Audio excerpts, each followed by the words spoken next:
So we'll start with Jason. Where did the idea of Royal Crackers originally come from? The idea originally came from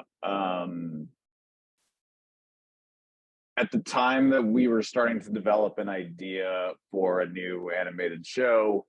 I was really heavy into Succession. I think it was in its second season at the time, and it was and I'm very proud to say that I was always a fan of that show from the start. Like even before it became massive, I was in, like, from the pilot. And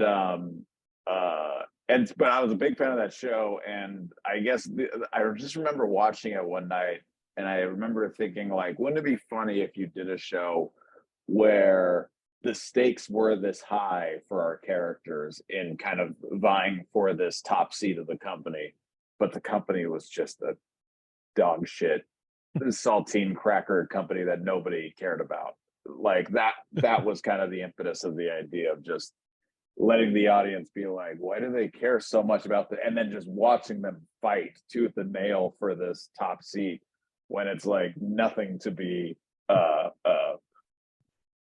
glamorized, or there's nothing to glamorize about it at all. Yeah, that makes a lot of sense. And Seth, what was it about this series that really had you excited from the get-go? I think I love comedy that's stupid and smart, and stupid and emotional. And this show like satisfies that. I think like there are moments where the characters really love each other. And then there are moments where Senior's falling down the stairs, or like Theo's murdering somebody and putting them in the trunk, and they're navigating that. And then, sort of like there's this emotional arc to even that story where he kind of makes this giant mistake, but his family comes together to sort of help him out. I think like that sort of sweet and sour is something I love about comedy. Those are my favorite comedies. The high stakes for something very low stakes, because it just feels like that's all of us. For sure, that makes a lot of sense. And Jason, the familial drama in comedy is really the center of the series. What challenges come with using a family as the main characters instead of one or two characters? Oh, I mean, it provides a lot of ease. I mean, it's been, it's a huge leg up to have a whole family to work with. But I think everything that is like when we break an episode in a writer's room, for instance, like there's a lot. It usually starts with like a anecdote from my childhood, and something that I've experienced, or something one of our writers have experienced, and we usually kind of take it from there. And it's all rooted in kind of like familial situations, but we try to kind of, a story can be as basic as just, any sitcom storyline you've seen before, but we try our hardest to make sure that it feels that our show does it in a way that hasn't been done, at least as far as we know, before. So I mean,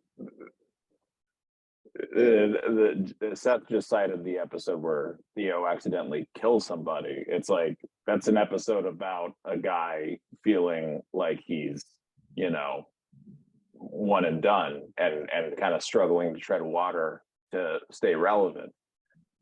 I don't think those two plot lines have ever intersected before. I could be wrong, but I don't think it's been told through that vice until now, until Royal Crackers. Definitely. And Seth, what made Adult Swim such a good fit for Royal Crackers and vice versa? I think there are more places now doing adult animation than than in the past. But you know, Adult Swim has such a specific brand, and that is, I think, that is a real strength of theirs. And this project fits with what they're doing currently, which you know, I love. I think like the stuff they're doing now, Rick and Morty, Smiling Friends, it feels like what the next version of that place is, and we're excited to be part of that next version. There are other places in town, kind of in the volume business.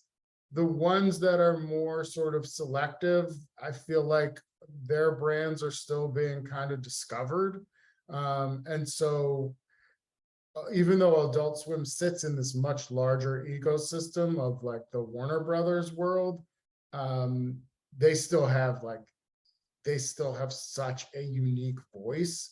And I think that is just, if you can be part of that, you should be. It's much easier to navigate than a place that's like, yeah, we do everything. Anything will work here. Absolutely. And it's Jason, also nice to go to a network that isn't going, what is our Rick and Morty? Oh yeah, that would be really challenging. That's a nice change to, yeah, we have Rick and Morty. We don't have to find another one. Awesome. And my last question, Jason, you know, there's such a great cast, and you even got Gilbert Gottfried on an episode, which is even more special now. What's it like to have such amazing talent for your, you know, your concept? Oh, it's everything. I mean, it makes the show so much easier to write. Like, I remember in the beginning, because it took a minute to cast Jessica as Deb, just because we hadn't found her yet. And but once, you know, we heard her voice, it was like, you know, we cast her immediately. But I remember writing for Deb was really hard in the first like half of the first season, because we didn't know what this character sounded like. We didn't know how she was going to be performed. We really had very little to work on. And when you get someone like Jessica, you know, voicing that character, and it just becomes so specific and so, you know, you just really feel this character through her voice. I mean, it really is just, it's a huge leg up. And I remember like we cast her, and then like the episode that is like pretty much Deb's episode, like just it really came to us very, very easily, comparatively to as opposed to like before when we didn't have her cast. It was really hard. But yeah, she's amazing. Yeah, the whole cast is incredible, and they make the heavy lifting of the writing so much easier. I can't say it enough.